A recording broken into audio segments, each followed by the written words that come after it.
Shruti, it's an amazing story. Give us the details on why these pension decisions are really giving Chicago a much worse of a time now at raising money.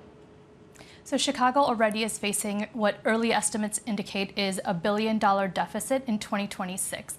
And its long-term financial outlook also is weighed down by the net unfunded pension liability that it carries.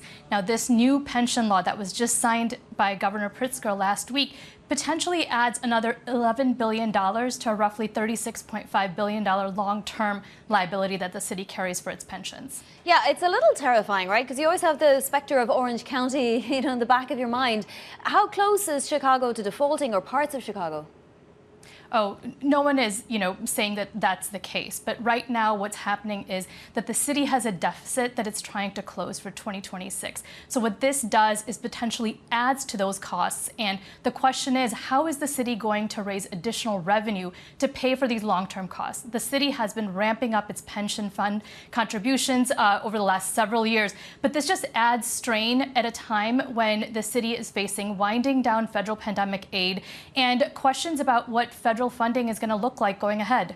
Now, Mayor Brandon Johnson has, as you say, been looking for ways to make up some of this shortfall, and he's talking about a corporate head tax. What would that be, Shruti? It doesn't sound too friendly to corporations. Yeah, this is something that companies and businesses in Chicago have not supported in the past. This was something that the city had implemented until about 2014, when previous Mayor Rahm Emanuel had eliminated it. And there's questions about how the city is going to raise revenue. And this is one of the options that the mayor just recently said could be on the table. Have any companies said that they would leave Chicago if it were to be implemented? It's not clear exactly what companies are saying about this. I think it's fairly early because negotiations are still going on in terms of what the budget for 2026 is going to look like.